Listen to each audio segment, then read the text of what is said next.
नाक में नकेल डाल के चले हैं। पूरा मीडिया इसका प्रमाण है। आप सबको धन्यवाद। एक आखिरी सवाल मेरा, एक आखिरी सवाल मेरा, एक आखिरी सवाल मेरा। मैहर से विधायक नारायण त्रिपाठी हमारे साथ मौजूद है। सर स्वागत है आपका। नमस्कार। क्या जरूरत पड़ गई बिंद पार्टी बनाने की? बिंद उपेक्षित है।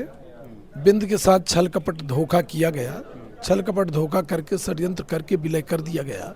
जिन शर्तों पर किया गया उन शर्तों का पालन नहीं किया गया। बिंद पूरी तरह से एजुकेशन सिस्टम को देखें तो पढ़ाई कराना तो इंदौर जाओ, बड़े आदमी घर द्वार बेच के पढ़ा लेंगे, मामा गारंटी लेता रहता है, गारंटी के अलावा तो और कुछ है नहीं। दवाई कराना तो नागपुर मंडी जाने के लिए बस चलवा दिए हैं। यही व्यवस्थाएं, यही सुविधाएं हैं। खनिज संपदा का अकूत भंडार है। कोरोना काल में पहली बार पता चला कि हमारे बिंद के लोग पूरे देश दुनिया के कोने कोने पर कप प्लेट धोने के लिए भटकते भाग रहे हैं बेचारे। और हमारे यहाँ जो खनिज संपदा भरा पड़ा है वो 90% माल बाहर चला जाता है।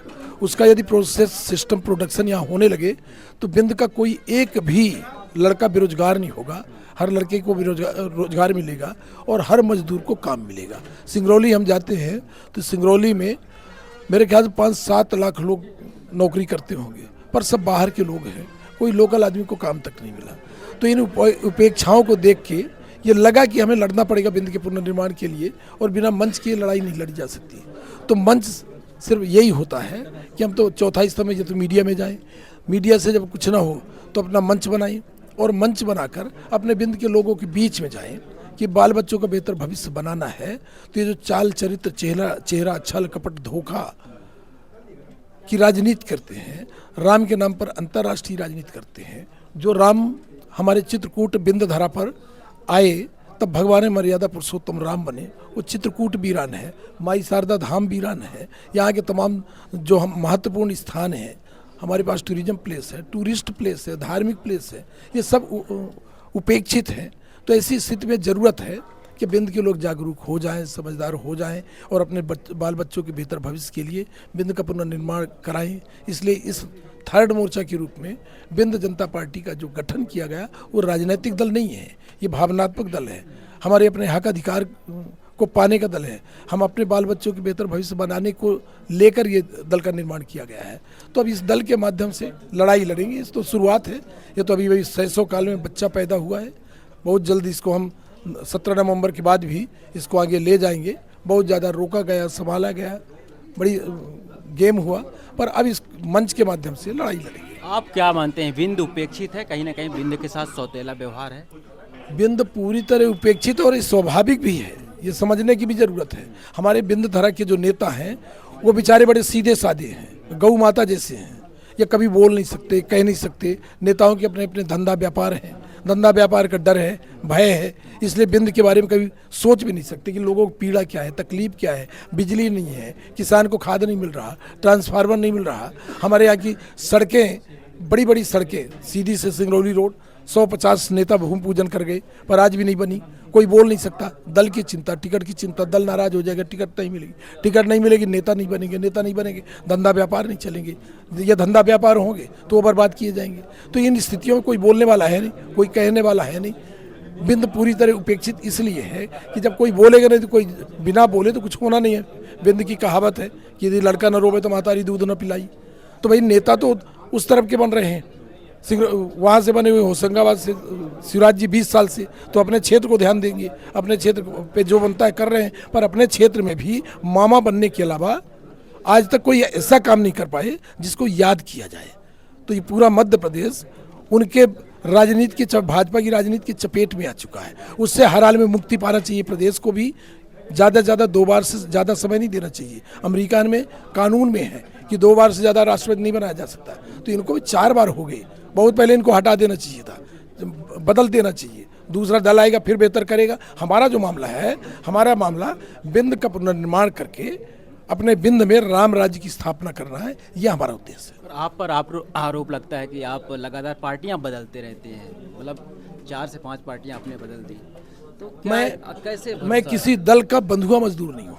वो दल है, वो दल जो है हम लोगों को यूज करते हैं, यूज करके फेंकने का काम करते हैं। हाथ विनती जोड़ के निवेदन करके घुटने तक पांव पड़ के मुझे लेके गई थी और शर्तों के साथ मैं गया था। मैहर के विकास का। मैं जितने बार दल बदला, मैं चुनौती देता हूं आपके माध्यम से उन दल के लोगों को भी कि नारायण त्रिपाठी यदि व्यक्तिगत हित में कोई बात किया हो, कोई काम मांगा हो, घर परिवार लड़के बच्चे धंधा व्यापार कोई या कहीं बिका हो तो प्रमाण दे दे। मैं चुनौती देता हूं। तो मैं अपने लिए काम नहीं किया, मैं अपने मैहर के लिए काम किया है। इसलिए मैहर के लोग का आशीर्वाद मेरे साथ हमेशा रहा। मैं दल बदला तो मैहर के हित में बदला, जब जब बदला कुछ ना कुछ मैहर के लिए लिया और मैहर को ही दिया।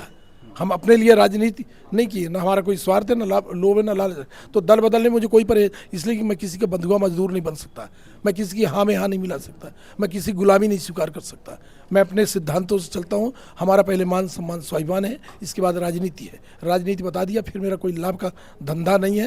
राजनीति हमारा सिर्फ ये है कि हमें कुछ करना है और क्षेत्र के लिए करना है। मैहर के लिए अभी तक करते आए, अब बिंद के पुनर्निर्माण के लिए कर रहे हैं। तो दल बदलना हमारे लिए, ये हमारा जो दल है बिंद जनता पार्टी, ये यहाँ हमारा जन्म हुआ, ये जन्मभूमि की लड़ाई है।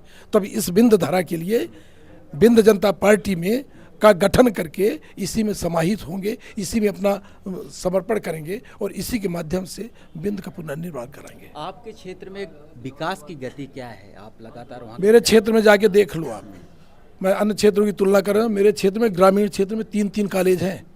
ग्रामीण क्षेत्र में जहाँ बच्चे तो पढ़ लेते थे घर द्वार बेच के मैहर जाके, पर बच्चियाँ बेचारी अनपढ़ रह जाती थी हमारे गाँव का।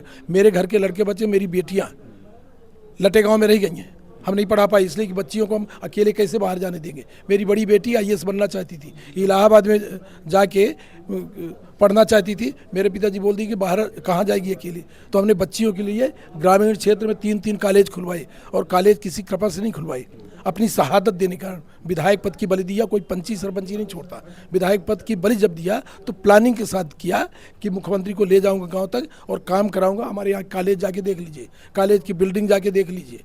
हमारे यहाँ सतना का जिला है, सतना कॉलेज में, डिग्री कॉलेज में हम भी पढ़े हैं। तो गहरा नाला कॉलेज में उस समय 1200 बच्चे होते थे, गर्ल्स कॉलेज में 1300 बच्चियाँ होती थी। आज 13,000 बच्चियाँ, 11,000 बच्चे हैं। पर बिल्डिंग जो है जब हम पढ़ रहे थे उसी तरह आज भी पड़ी है वीरान। और हमारे मैहर में कॉलेज की बिल्डिंग जाके देख लीजिए, हॉस्टल देख लीजिए।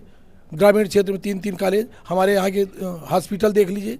ग्रामीण क्षेत्र के हॉस्पिटल हम दिखाने को तैयार हैं, हम रीवा से कंपेरिजन करने को तैयार हैं। फ्लाईओवर और विकास का माध्यम नहीं होता। हमारे हॉस्पिटल जाके देख लीजिए। मैहर में पहला ऑक्सीजन प्लांट कोरोना काल में, जब कोरोना काल में अच्छे नेता घर के अंदर कैद रहते थे तो नारायण त्रिपाठी मैहर से निकल के रीवा जाता था और रीवा सतना जाता था, फिर सतना से मैहर। नाम कोरोना को डरे ना नेताओं को डरे। तो यह हमारा मैहर में सड़कों का जाल है। जिन जगहों पर सड़कें बन नहीं सकती थी, सन्नई, ढबरई, मादा, बहिहार, वो जगह हैं जहां 50% एबव पर प्रधानमंत्री सड़क योजना में रेट दिलाकर हमने टेंडर कराया। उन जगहों में सड़कें बनी हैं जहां कोई कभी सड़क सोच नहीं सकता था। तो ये हमारी शहादत का परिणाम है, जिसके दम पर सड़क, बिजली, पानी, पीने का पानी, सिंचाई का पानी, अमृत योजना में नहीं, बिना अमृत योजना के स्टेट गवर्नमेंट की योजना से हमारे यहाँ का नल जल योजना थोड़ी लेट हुआ है, इसलिए कि गांव के लोग विरोध कर रहे थे, नाली यहाँ नहीं खुदेगी, पानी यहाँ नहीं जाएगा, तो इसके कारण लेट हो गया। पर नल जल योजना स्टेट गवर्नमेंट की योजना से हम मैहर विधानसभा को दे चुके हैं। तो हमारे यहाँ का विकास का मॉडल आप देख सकते हैं। आप विकास की बात कर रहे हैं, लेकिन PRS की रिपोर्ट के मुताबिक तो उसमें कुछ डाटा नहीं मिलता कि आपने विधायक निधि से कितना खर्च किया और क्या वहाँ पे। अब विधायक निधि में अपने घर में तो ले नहीं गया होगा। जो विधायक निधि आई होगी, एक रुपए की विधायक निधि कहीं खाली नहीं पड़ी। विधायक निधि पूरे क्षेत्र में लगी होगी। तो डाटा में तो हमारी भारतीय जनता पार्टी डाटा तो इस तरह पेश करती है कि हिंदुस्तान जो है बिल्कुल वो सोने की चिड़िया फिर से बन गया है। मैं डाटा नहीं जानता। हमारे यहाँ का जो काम है वो काम एक आदमी से आप पूछो, विरोधी हर जगह होंगे, विरोध अवश्य करेंगे, पर जाके अब इन चीज़ों को अपने मीडिया चैनल में टेस्ट करके देख लें कि काम हुआ है कि नहीं हुआ, कुछ अलग है कि नहीं है। नारायण त्रिपाठी 5 सालों में 148 सवाल पूछे हैं, उन सवालों पे क्या कुछ असर हुआ है? भारतीय जनता पार्टी कभी पहली बार ऐसा दौर आया है कि भारतीय जनता पार्टी सदन में पूछे गए विधायकों के सवालों का एक भी जवाब सही नहीं दिए। तो जब जवाब ही सही नहीं देंगे तो कोई करेगा क्या? कुछ नहीं कर सकता। सर पटक डालो, ना कोई नियम है ना कानून है, कोई नियम कानून के तहत विधानसभा नहीं चलती, तो अब कहाँ तक हम सर पटकेंगे? जो बना, हम लगातार 5 साल तक नाक में नकेल डाल के चले हैं। पूरा मीडिया इसका प्रमाण है। आप सबको धन्यवाद। एक आखिरी सवाल रहेगा।